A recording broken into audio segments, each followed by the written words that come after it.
Ketika Eluk selesai dengan kata-katanya, patung itu tiba-tiba membuat gerakan, dan seluruh lantai 6 bersinar dengan warna emas. Kelompok Chai-Er hanya bisa melihat kilau kemasan itu di garis pandang mereka. Selanjutnya semua orang dapat melihat bahwa seluruh lantai 6 benar-benar sudah berbeda. Lingkungannya hitam pekat, dan langit malam membentuk sekitarnya, cahaya bintang gemerlap bersinar di sekeliling. Tidak jauh di depan mereka, muncul gerbang emas setinggi 10 meter yang masih tertutup. Saat ini, cahaya kemasan melintas di atas kepala Chai-Er.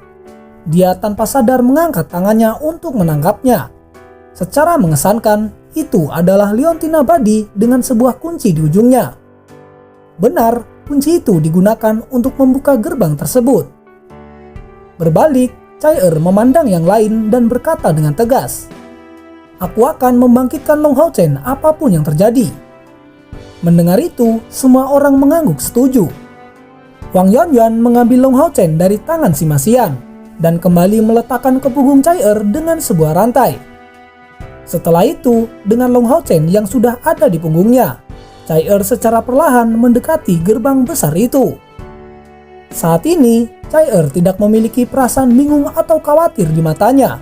Hanya tekad yang mengisi pikirannya. Di dalam hatinya dia terus merasa, apa gunanya untuk tetap hidup jika orang yang dicintainya telah mati. Gerbang emas memancarkan kilauan yang cukup mengesankan. Mengangkat tangannya, Chai-Er memasukkan kunci dan itu segera menghilang ke dalam gerbang tersebut. Pada detik berikutnya, lingkaran cahaya kemasan menyebar dari dalam gerbang. Tanpa suara, gerbang itu terbuka perlahan. Dan tepat ketika pintu gerbang terbuka, orang dapat melihat ada sebuah tangga yang memancarkan cahaya emas yang sangat tinggi. Bahkan ujungnya tidak dapat terlihat. Dan tiba-tiba suara tua kembali terdengar. "Naiklah tangga ini dan berlututlah setiap kali melangkah. Jika kamu mampu bertahan, maka kamu bisa kuangkat menjadi muridku. Namun jika sebaliknya, mungkin takdir kita memang tidak untuk dipertemukan." Mendengar itu, mereka semua terkejut. Tetapi Chai-Er masih tidak menunjukkan keraguan dan segera melangkah melewati gerbang dan berlutut pada anak tangga pertama. Tidak peduli seberapa sombongnya, dia harus mengesampingkan sifat itu demi kekasihnya. Selama Long Hao Chen akan diselamatkan, Chai-Er akan rela melakukannya. Yang lain berusaha untuk mengikuti Chai-Er dari belakang. Tetapi ada sebuah energi tak terlihat menahan kelompok itu, menolak mereka memasuki gerbang tersebut. Benar, hanya Chai-Er dan Long Hao Chen yang diizinkan masuk. Sambil menggendong Long Hao Chen, Chai-Er terus naik dan berlutut di setiap langkahnya. Anehnya, ketika melangkah pada anak tangga pertama, semua energi spiritual di dalam tubuh Chai-Er menghilang seketika. Memang tidak ada tekanan energi yang dirasakan di sana, tetapi tanpa energi spiritual, bukankah itu sama dengan orang biasa? Selain itu, ada Long Hao Chen yang harus digendongnya. Bagaimana dia akan melewatinya? Orang lain mungkin akan menyerah, tetapi Chai-Er hanya memiliki tekad di dalam dirinya. Bahkan jika dia harus mati, dia akan berusaha untuk membawa Long Hao Chen menuju lantai ke-7. Langkah kakinya sangat mantap. Satu langkah, berlutut dan bangun kembali. Ini dilakukan berulang kali terus-menerus. Ketika Chai-Er mencapai tangga ke-20, semua orang yang berdiri di luar gerbang sudah bisa melihat ekspresi sedihnya. "Chai-Er, kamu bisa melakukannya." Wang Yuanyuan berteriak dengan keras. Sekarang yang bisa mereka lakukan hanyalah mendukung Chai-Er dari belakang. Ketika Chai-Er berada di tangga ke-30, seluruh tubuhnya sangat sakit, terutama pada lutut yang sudah terlihat memerah. Jika dia tidak membawa Long Hao Chen, mungkin 200 tangga bisa dia lewati. Namun, Chai-Er tetap tidak menyerah. Dia mengambil langkah tegas dalam proses maju dan juga berlutut. Dan setelah beberapa saat, 50 anak tangga telah terlewati. Tetapi ujung dari tangga tersebut masih belum terlihat. Dari tangga ke-40, orang bisa melihat jejak darah tertinggal di sana. Benar, itu darah dari lutut Chai-Er. Lututnya sudah terluka. Tetapi rasa sakit itu tidak mempengaruhi tekad di dalam hatinya. Tujuannya sekarang hanyalah untuk membangkitkan kembali Long Hao Chen. Langkah demi langkah dia lewati. Di luar gerbang, melihat Chai yang berjuang sendiri seperti itu, semua orang benar-benar tidak berani melihatnya. Sekarang sudah mencapai 80 anak tangga. Itu sangat menyakitkan, dan dia harus terus berjalan dengan sempoyongan. Tubuhnya sudah hampir jatuh, dan jejak darah yang tertinggal mulai semakin banyak. Dan tepat di tangga ke-112, Chai tiba-tiba jatuh. Dengan napas terengah-engah, dia langsung jatuh pingsan. Chai di luar gerbang, semua orang berteriak dengan keras. Mereka benar-benar ingin membantunya, tetapi penghalang gerbang itu tidak mengizinkan mereka masuk. Waktu berlalu, 1 jam kemudian. Tubuh Chai tiba-tiba bergetar, matanya kembali terbuka. Benar, dia sudah bangun. Dan setelah beberapa saat terdiam, dia sekali lagi melangkah menaiki anak tangga tersebut. Chai Chen Yinger dan Wang Yuanyuan sudah meneteskan air mata. Saat ini, Chai tidak menghiraukan teman-temannya. Tanpa istirahat, dia terus maju. Meskipun harus mati, aku pasti akan menghidupkanmu kembali.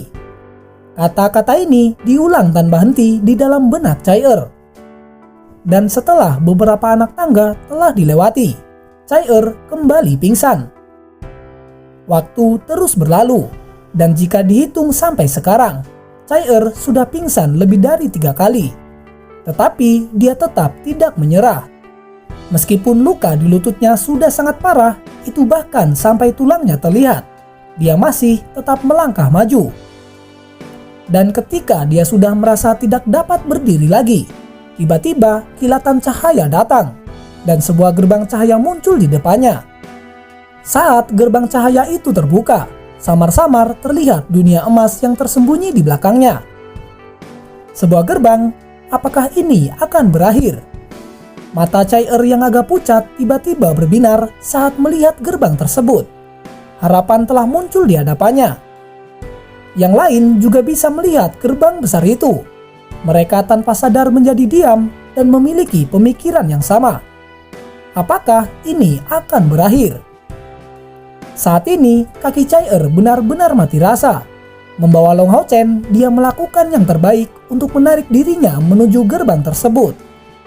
Dan akhirnya, ketika gerbang cahaya menjadi sangat dekat, ekspresi tegas Chai akhirnya menunjukkan senyuman tipis. Mengangkat tangannya, dia mencoba meraih gerbang tersebut. Pada saat yang sama, tangan kanannya bersentuhan dengan gerbang. Gerbang itu tiba-tiba bersinar terang, menyelimuti Chai dan Long Hao Chen yang menghilang seketika. Saat Chai dan Long Hao Chen menghilang, semua tangga di depan semua orang juga menghilang. Ruang berputar dan dibiaskan, dan saat berikutnya, lantai 6 mendapatkan kembali tampilan aslinya. Satu-satunya perbedaan adalah Chai dan Long Hao Chen sudah tidak ada lagi. Cahaya terang terus melingkar, membawa Long Hao Chen dan Chai ke dunia berwarna emas, dipenuhi dengan sinar kemasan yang tak ada habisnya. Luka pada tubuh Chai juga perlahan pulih. Raut wajahnya masih penuh tekad meskipun telah kehilangan semua cahaya. Tubuhnya benar-benar tidak lagi merasakan sakit. Dan bahkan semua energi spiritualnya saat ini telah kembali. Mengingat semua yang baru saja dia lakukan, Chai mengangkat kepalanya untuk melihat ke sekitar. Seharusnya ini merupakan lantai 7 menara. Dan sejauh mata memandang, semuanya berwarna emas. Dibandingkan dengan lantai ke-6, tempat ini jauh lebih kecil. Ini tampak seperti kubah, dengan 20 pilar emas yang mengelilinginya. Di tengah-tengahnya berdiri peti mati besar dengan panjang 5 meter dan lebar 3 meter. Jadi, apakah ini lantai 7 menara kematian? Tempat tinggal abadi dari ahli pengendali arwah Eluk sang bencana tidur. Chai berdiri dengan tidak sabar. Setelah menghabiskan begitu banyak upaya untuk datang ke sini, dia mendapatkan satu-satunya kesempatan untuk membangkitkan Long Hao Chen kembali. Tetapi di mana Elux berada? Dan tiba-tiba suara tua terdengar bergema. Apakah itu benar-benar pantas? Mendengarnya, Chai-er tanpa sadar melangkah mundur, menatap peti mati besar yang ada di depannya. Sebuah kabut putih perlahan naik dari atas peti. Dengan sangat cepat, kabut putih ini berubah menjadi bentuk manusia yang tampak sama dengan patung sebelumnya. Wajah tua terlihat sangat emosional dan memiliki pandangan lembut. Dengan menghela nafas ringan, dia bertanya sekali lagi, "Aku bertanya padamu, apakah itu benar-benar pantas?" Di depan, Chai-er menjawab tanpa ragu-ragu, "Ya, itu memang pantas. Apakah kamu adalah Eluk sang bencana tidur?" Chai-er bertanya dengan tekad. Di sisi lain, Eluk hanya mengangguk dan dengan menghela nafas sekali lagi dia kembali bertanya, "Mengapa kamu melakukannya sejauh ini? Apakah itu tidak sia-sia?" Chai-er segera menjawab, "Selama Long Hao Chen bisa hidup kembali, semuanya tidak ada yang sia-sia. Jadi berikan kekuatanmu padaku." Mendengar itu, Eluk menunjukkan senyuman tipis. "Apakah kamu mau menerima warisanku? Meskipun kekuatanmu hilang dan tubuhmu menua, tanpa kecantikanmu, meskipun dia hidup kembali, apakah dia masih mencintaimu? Apakah kamu masih rela melakukannya?" Setelah kalimatnya terdengar, tanpa ragu Chai-er menjawab, "Aku rela melakukannya. Kumohon berikan kekuatanmu padaku. Hidupkan Long Hao Chen kembali." "Kalau begitu, mari kita mulai." Eluk melihat dalam-dalam pada Long Hao Chen, dan setelah beberapa saat, dia menjawab dengan tenang, "Jantungnya sudah hancur. Jika ingin menghidupkannya kembali, maka dibutuhkan jantung utuh yang masih hidup." Mendengar itu, Chai-er mengangkat kepalanya untuk melihat Eluk, melepaskan rantai di tubuhnya dengan hati-hati menempatkan Long Hao Chen di bawah. Melihatnya dalam-dalam dan dengan lembut membelai wajahnya yang sangat pucat. Dia menundukkan kepalanya, kemudian mencium keningnya. Wajah imut Chai-er menunjukkan senyuman tipis dan perlahan berdiri. Dengan mengangkat tangan kanannya, sabit Dewa Kematian muncul sekali lagi. Kemudian dia berkata dengan tenang, "Aku mengerti. Kalau begitu, ambillah punyaku. Dialah pewaris yang kamu pilih. Dengan begini, kita sama-sama diuntungkan." Setelah mengatakan itu, dalam kilatan bayangan hitam, sabit Dewa Kematian di tangan Chai-er dibalik, mengarahkan bilah tajamnya ke dadanya sendiri. Namun, gerakan ini segera dihentikan oleh Eluk. "Hentikan, apa yang kamu lakukan? Jika sabit ini melukai jantungmu, kekuatanmu akan hilang selamanya. Apakah dia benar-benar layak bagimu melakukan semua ini?" Chai-er memandang Long Hao Chen dengan emosi yang dalam, kemudian dia menjawab, "Selama jantungku berada pada Long Hao Chen, aku akan senang. Kumohon gunakan jantungku agar dia bisa dibangkitkan kembali." Di depan, Eluk menjadi terdiam, matanya menunjukkan perjuangan. Tetapi sekarang, Chai-er yang perhatiannya terfokus pada Long Hao Chen tidak menyadarinya. "Seandainya gadis yang kutemui saat itu seperti dirimu, mungkin semua ini tidak akan terjadi. Mungkin aku akan mengikutinya dalam kematian, bahkan jika semuanya berakhir dengan kematian. Setidaknya itu akan menjadi akhir yang bahagia." Setelah kata-kata ini terdengar, Chai-er menjadi sangat terkejut. Eluk tiba-tiba kembali berkata, "Gadis kecil, mari kita buat taruhan. Jika kamu kalah, maka kamu akan menjadi pewarisku. Aku menyukai sifatmu, tetapi aku merasa kalau pria ini pantas untukmu." Di sana, Chai-er menggelengkan kepalanya. "Tidak, aku tidak ingin bertaruh apapun denganmu. Aku tidak ingin mengambil resiko." Namun, Eluk tidak peduli. Dengan lambaian tangannya, Chai-er merasa seluruh tubuhnya sangat tegang. Dengan cahaya keemasan, dia ditarik ke samping Eluk. Seketika lingkungan berputar dan segalanya berubah secara ajaib, berubah menjadi ilusi. Chai-er menyadari dengan terkejut bahwa dia saat ini tidak dapat bergerak dan juga tidak dapat mengeluarkan suara sedikit pun. Saat ini, Eluk tetap melayang di sampingnya. Sambil menyebarkan lapisan cahaya terang, di samping Long Hao Chen muncul Chai-er yang lain, dengan lubang berdarah yang ada di dadanya. Selanjutnya, hanya dengan satu sentuhan, luka pada tubuh Long Hao Chen menghilang dan secara bertahap wajah pucat Long Hao Chen kembali mendapatkan warnanya. Semuanya sangat aneh. Elux hanya perlu mengangkat tangannya untuk menghidupkan kembali Long Hao Chen. Suara Elux terdengar di dalam benak Chai-Er. Aku hanya menghidupkannya sementara. Kita lihat reaksinya saat dia tahu kalau dia dihidupkan menggunakan jantungmu. Mendengar itu, Chai-Er berusaha untuk melawan. Tetapi di dalam kurungan ilusi, dia benar-benar tidak dapat melawannya. Dia hanya bisa melihat adegan yang ada di depan matanya. Saat ini, mata Long Hao Chen mulai terbuka. Segera duduk, dia tampak sangat kebingungan. Di mana ini? Apakah aku sudah mati? Tanpa sadar, Long Hao Chen melihat ke arah dadanya dan terkejut lukanya sudah tidak ada lagi. Apakah kamu sudah bangun? Suara tua menarik perhatian Long Hao Chen. Siapa kamu? Dan di mana sekarang? Long Hao Chen bertanya dengan penasaran. Ini adalah lantai ke-7 menara kematian. Kurasa kamu sudah tahu siapa aku. Mendengar itu, Long Hao Chen menjadi sangat khawatir dan segera tersadar. Apa? Ini lantai 7 menara kematian. Tetapi bagaimana aku bisa sampai di sini? Di depan, Elux menunjuk ke sampingnya dan menjawab dengan tenang. Alasan kamu bisa hidup kembali adalah karena gadis ini. Dia telah melewati setiap ujian untuk mencapai lantai ke-7. Sebelumnya, kamu mati karena jantungmu telah hancur. Dia bilang, aku harus menghidupkanmu kembali karena kamu adalah pewarisku. Meskipun dengan kekuatanku, aku masih membutuhkan jantung yang masih hidup untuk menghidupkanmu kembali. Jadi dia mengorbankan jantungnya untukmu. Long Hao Chen mengikuti arah yang dia tunjuk dan segera menjadi terdiam. Dia melihat Chai-Er dengan lubang berdarah yang ada pada dadanya. Kemudian dia melemparkan dirinya ke arah Chai-Er dan dengan erat memeluknya dengan air mata yang terus menetes. Chai-Er, kenapa kamu begitu bodoh? Apakah kamu pikir kalau kamu mati, aku masih bisa hidup tanpamu?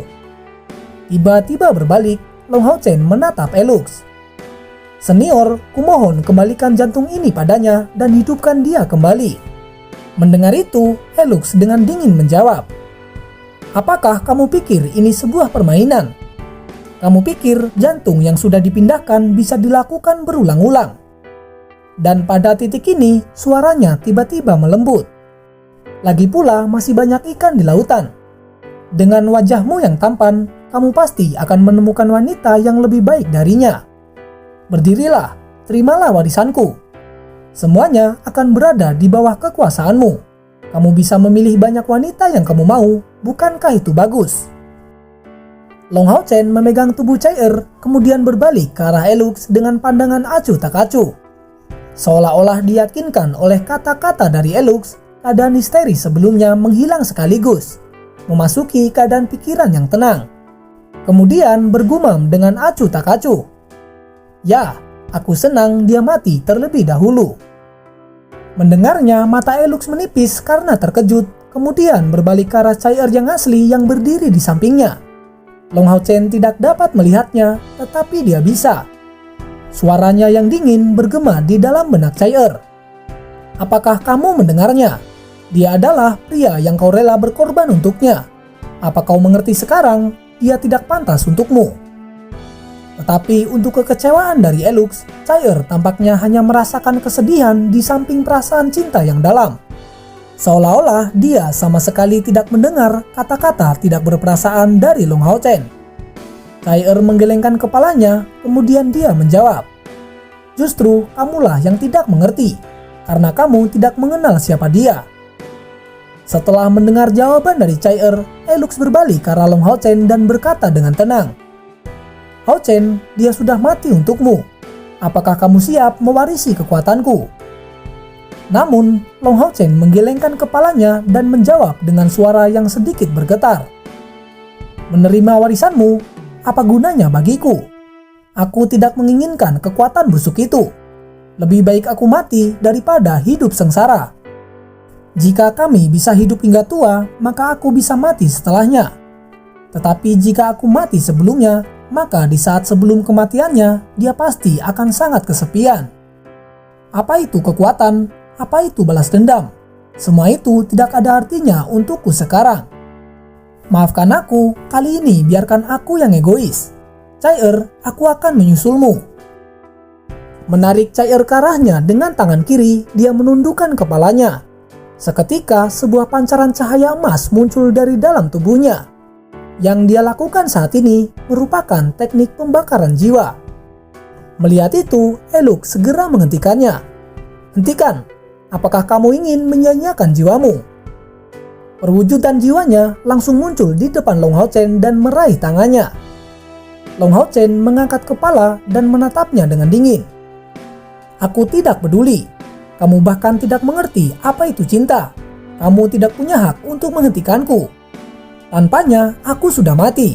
Untuk apa aku hidup di dunia ini lagi? Eluk meraih lengannya dengan penuh semangat. Mengapa mereka bertindak sampai sejauh ini hanya untuk cinta? Hao Chen, kamu jangan mati. Dia masih hidup. Setelah mendengar kalimat terakhir, gerakan Long Hao Chen segera berhenti. Dan tepat pada saat ini, panggilan sedih datang dari depan. Hao Chen. Dalam pelukan Long Hao Chen, tubuh Chai-er menghilang menjadi titik cahaya. Dan di samping Eluk, Chai-er yang asli segera bergegas ke dalam pelukannya dan menangis dengan keras. Chai-er. Long Hao Chen memanggil namanya sambil meneteskan air mata. Memeluknya erat dan tidak ingin melepaskannya. Melihat pasangan yang berpelukan, Eluk menyatakan dengan susah payah, "Kalian berdua sudah menang. Apakah ini yang dinamakan cinta sejati?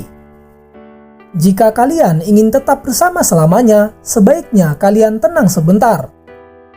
Suara hangat yang menggetarkan jiwa membangunkan mereka berdua dengan keterkejutan dari momen kebahagiaan ini. Long Hao Chen dan Chai-er menoleh ke belakang pada saat yang sama, akhirnya memperhatikan Eluk. Tentu saja Long Hao Chen tidak memahami kata-katanya, tetapi Chai-er merasa sangat dingin. Benar, Long Hao Chen belum benar-benar dibangkitkan. Hanya saja Eluk menggunakan cara yang luar biasa untuk menghidupkannya sementara. Chai-er segera melangkah kemudian berkata, "Kamu baru saja mengatakan bahwa kita sudah menang. Karena kita sudah menang, bukankah seharusnya kamu membantu membangkitkannya kembali?" Long Hao Chen sangat terkejut dan memandang Chai-er dengan tidak mengerti. "Bukankah aku sudah hidup kembali?" Di depan, Eluk tersenyum tipis. "Aku tidak setuju menggunakan jantungmu untuk menghidupkannya kembali. Alasan kamu masih bisa hidup karena aku menggunakan sebagian dari energi jiwa." Saat ini, mereka berdua menjadi sangat tenang, dan Chai-er sepertinya tidak lagi terburu-buru untuk membangkitkan Long Hao Chen kembali. Mereka akan hidup bersama atau mati bersama. Kemudian, Eluk kembali berkata, "Long Hao Chen, kamu punya satu kesempatan. Kamulah yang lebih pantas menjadi pewaris dibandingkan dengannya. Terimalah warisanku dan kalian berdua bisa hidup bersama. Tetapi jika sebaliknya, kamu akan mati dan dia akan mati dalam kesedihan. Kamu telah dipilih oleh Dewi Cahaya sebagai keyakinanmu. Kamu sudah menjadi keturunan cahaya. Bertahan dengan keyakinanmu lalu mati, atau buang keyakinanmu lalu kau bisa hidup kembali." Long Hao Chen dan Chai-er menjadi terdiam. Mereka tidak berharap Eluk memberi Long Hao Chen pilihan seperti itu. "Jadi meskipun tanpa jantungku, kamu bisa menghidupkannya kembali?" Chai-er bertanya dengan sangat gembira. Di depan, Eluk menjawab dengan sangat bangga, "Aku adalah ahli pengendali arwah Eluk sang bencana tidur. Tidak ada yang tidak bisa kulakukan di dunia ini. Menghidupkannya kembali hanyalah perkara mudah bagiku. Tetapi mengapa aku harus membantu menghidupkannya kembali? Kecuali dia setuju untuk mewarisi kekuatanku dan menjadi raja ahli pengendali arwah yang baru." Chai-er langsung menoleh untuk melihat Long Hao Chen. Dengan mewarisi kekuatan dari Eluk akan menjadi satu-satunya cara untuk membangkitkannya kembali. Tetapi Long Hao Chen adalah orang yang dipilih oleh Dewi Cahaya. Jika Long Hao Chen mewarisi kekuatannya, apakah dia masih menjadi putra cahaya? Chai-er benar-benar tidak bisa mengucapkan sepatah kata pun. Ini adalah pria yang sangat dia cintai. Bagaimana dia bisa tega menyuruhnya untuk meninggalkan keyakinannya? Chai-er memahami dengan jelas bahwa keyakinan ini sama pentingnya dengan hidupnya. Apalagi dia adalah seorang kesatria. Menyuruhnya untuk melepaskan keyakinan tidak berbeda dengan menyuruhnya mati. Chai-er tetap diam, tetapi air mata perlahan mengalir dari matanya. Tidak peduli apapun pilihannya, dia pasti akan mendukung Long Hao Chen. Perasaan kosong di mata Long Hao Chen menghilang secara bertahap, kemudian menatap Elux dengan tenang. "Sudahkah kamu membuat keputusan?" Elux bertanya dengan sangat tenang. Di depannya, Long Hao Chen tanpa ragu menjawab, "Aku bersedia menerima warisanmu agar bisa hidup bersamanya." Mendengar kata-kata ini, baik Elux dan Chai-er benar-benar sangat terkejut. Elux bereaksi dengan sangat tidak percaya. "Kamu tidak takut mati, tapi kamu rela membuang keyakinanmu. Apakah kamu lupa kalau kamu adalah putra cahaya?" Long Hao Chen mengangkat tangannya dengan lembut membelai rambut panjang Chai-er, kemudian dia menjawab, "Aku rela mati untuknya. Aku juga rela hidup untuknya." Pada titik ini, dia berhenti sebentar. Matanya tampak mempesona pada saat dia berbalik ke arah Elux. "Demi Chai-er, apa masalahnya dengan melepaskan keyakinanku?" Mendengar pernyataannya sekali lagi, Elux benar-benar tidak percaya. Ini tidak mungkin. Bagaimana perasaan seperti itu bisa ada di antara manusia? Manusia adalah makhluk yang hina, tidak tahu malu, dan akan melakukan apapun demi kepentingannya sendiri. Mengapa kalian memiliki perasaan seperti itu? Elux berteriak histeris. Saat ini dia tampak seperti serigala yang terluka, benar-benar menjadi gila. Dan setelah beberapa saat dalam keadaan histeris, Elux secara perlahan menjadi tenang. Dia menggelengkan kepalanya, bergumam dengan kesedihan. "Aku tidak tahu, selama ini aku benar-benar salah." Kemudian dia mengangkat kepala, pandangannya yang bersemangat menghadap ke sepasang kekasih ini. Ekspresi hangatnya mengandung kekaguman yang tak terucapkan, tetapi tidak ada jejak kecemburuan. Maukah kalian mendengarkan ceritaku?" Suara Elux berubah mengandung kesedihan. Untuk beberapa alasan, Long Hao Chen merasakan gelombang simpati saat melihatnya dan mengangguk tanpa sadar. Di depannya, Elux dengan tenang bercerita, 6.890 tahun yang lalu, aku lahir di suatu kota di sisi timur laut benua. Kota itu bernama Sidi. Ayahku yang memimpin kota itu dan aku adalah putra satu-satunya. Sejak aku lahir, aku merupakan seorang bangsawan. Dan agar aku mewarisi posisinya di masa depan, ayahku memberikan pendidikan yang baik sejak aku masih kecil. Pada usiaku yang ke-6, aku diberkati dengan fisik putra cahaya. Dan sejak saat itu, aku menjadi penyihir cahaya. Kultivasiku dapat dibilang sangat cepat.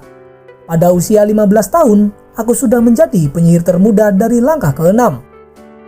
Pada titik ini, Long Hao Chen juga terkejut. Karena meskipun dia juga putra cahaya, dia belum mencapai langkah ke-6 ketika dia berumur 15 tahun. Dengan kata lain, Elux bahkan lebih luar biasa darinya pada usia yang sama, yaitu 15 tahun.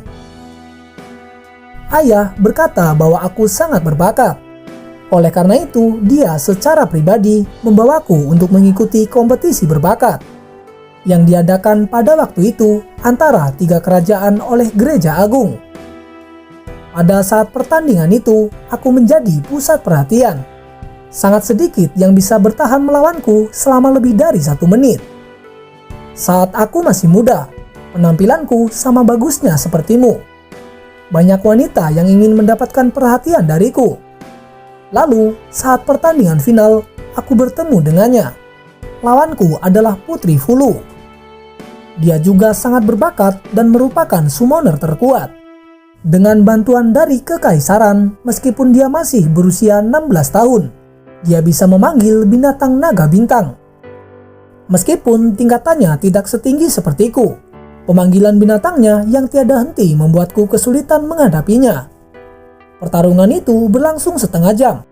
Pada akhirnya dia kalah karena kehabisan energi spiritualnya. Seperti pepatah bilang, tidak kenal maka tak sayang.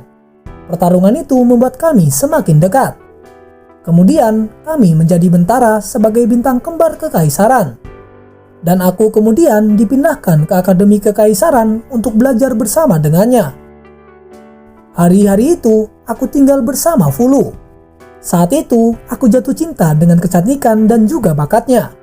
Kami juga bersumpah untuk terus hidup bersama. Hubungan kami mulai mekar bersama tumbuh kuatnya diriku. Ketika berumur 18 tahun, aku menjadi penyihir langkah ke-8. Pada saat itu, aku sangat yakin bisa mencapai langkah ke-9 ketika berumur 20 tahun. Dan ketika aku mencapai langkah ke-8, aku minta ayahku untuk mengirim lamaran pernikahan kepada raja sebagai calon pendamping hidup Vulu. Semuanya berjalan sangat lancar. Sang raja menyetujui lamaranku dengan satu syarat. Vulu boleh kunikahi setelah aku sudah mencapai langkah ke-9. Dan setelah mencapai langkah ke-8, perkembanganku menjadi sangat melambat. Pihak Akademi Sihir Kerajaan memberiku saran untuk mulai merantau melihat dunia luar. Sayangnya, Vulu tidak ikut bersamaku, dia lebih suka berada di dalam akademi. Aku menjelajahi benua dan mengalami banyak hal selama 2 tahun. Aku juga mendapatkan kemampuan yang cukup kuat. Ketika aku kembali, aku menceritakan semua perjalanan dan pengalamanku kepada Vulu. Kuceritakan semuanya secara rinci. Dia sangat tertarik dengan kemampuan yang aku dapatkan. Dia berharap bisa belajar dariku, tetapi aku menolaknya. Itu karena biaya yang harus dibayar untuk mengaktifkannya terlalu besar. Tetapi Vulu tidak paham alasanku dan pergi sambil marah. Aku tidak pernah menyangka wanita berdarah dingin ini sudah berencana untuk melawanku. Dia bersekutu dengan anak imam, Fei Lu, yang sedang jalan-jalan denganku, yang kemudian mengkhianatiku. Pada titik ini, Long Hao Chen dan Chai Er sangat terkejut. Tidak pernah mereka berharap Putri Fulo ini benar-benar mengkhianati Elux. Mereka adalah kekasih yang telah bersumpah akan cinta abadi. Semuanya terjadi begitu saja. Saat aku sedang dikejar, aku terpaksa menggunakan gulungan teleportasi untuk menyelamatkan diriku sendiri. Hatiku merasa sangat hancur. Aku tidak ingin mempercayainya. Aku terus percaya Vulu berkhianat karena diancam oleh Fei Lu. Meskipun aku masih percaya pada Vulu, tetapi waktu kembali ke kota, aku pun sadar bahwa memang Vulu lah yang mengkhianatiku. Saat itu, aku ingin mencari tahu pembuktian kebenarannya. Dan saat aku sampai di kamar Vulu, aku melihatnya bersama dengan orang lain. Putra Imam Fei Lu sedang bermesraan dengan Vulu. Mereka mendiskusikan rencana untuk merampas teknik milikku. Di saat itulah aku sadar bahwa sejak awal aku telah ditipu. Aku tidak pernah menyangka demi menyatukan ketiga negeri, negeriku bersekutu dengan gereja agung untuk membuangku. Aku dikhianati oleh negeri dan kekasihku sendiri di waktu yang sama.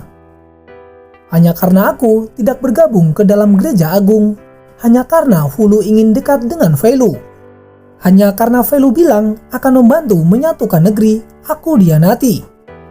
Akulah satu-satunya yang dikorbankan saat itu. Di depan, Long Hao Chen dan Chai Er benar-benar tenggelam dalam cerita Elux. Menyadari kesedihan mendalam yang keluar dari Elux, mereka benar-benar mampu membayangkan perasaan seperti apa yang dia miliki saat itu. Untuk sesaat, mereka berdua tidak bisa berkata-kata. Jadi bagaimanapun juga, ada dasar pengkhianatan seorang putra cahaya. Pada saat itu, pikiranku benar-benar kosong. Dan ketika Vulu dan Fei Lu sedang bercumbu, aku tiba-tiba menyerang masuk dan melancarkan serangan terhadap mereka. Dan pada akhirnya, aku terluka parah oleh Fei Lu dan berhasil melarikan diri. Sejak saat itu mereka tahu aku masih bersembunyi di kota. Jadi mereka memancingku dengan menghadirkan seluruh keluargaku di depan umum dan membunuhnya satu persatu. Dan saat aku melihat keluargaku dibunuh, harapan terakhirku sudah padam. Yang tersisa hanyalah kebencian. Semua hal tentang diriku telah menghilang. Aku hanya menginginkan kekuatan yang cukup untuk menyiram kebencian dan juga amarahku. Selama lebih dari 10 tahun, kulatih diriku untuk membalas dendam, membunuh banyak orang, kubunuh siapapun yang kulihat. Kubunuh semuanya dengan tanganku sendiri. Itulah yang membuatku seperti ini. Aku dikenal sebagai ahli pengendali arwah, Eluk sang bencana tidur. Mendengar semua yang dia katakan, Long Hao Chen meledak dalam kemarahan. Apa kau sadar berapa banyak orang tak bersalah yang telah kau bunuh? Kenapa kamu melibatkan orang lain? Di depan, Eluk mengungkapkan ekspresi kesedihan yang acuh tak acuh.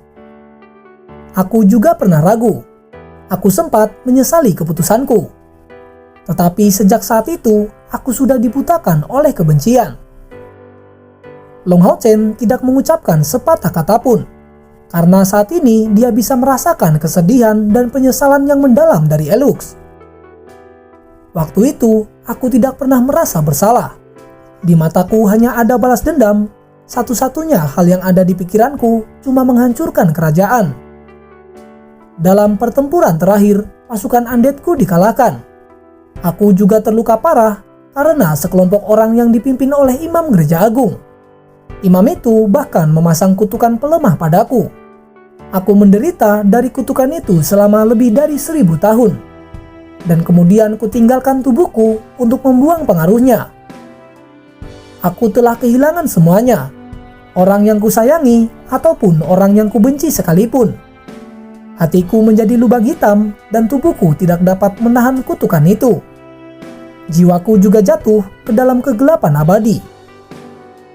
Mencapai pada titik ini, wajah sedih Eluk membawa kekecewaan dan frustasi yang tulus saat melihat Long Hao Chen dan Chai Er. Aku harus berterima kasih kepada kalian karena telah membangunkanku. Aku tidak tahu sudah berapa lama aku tertidur.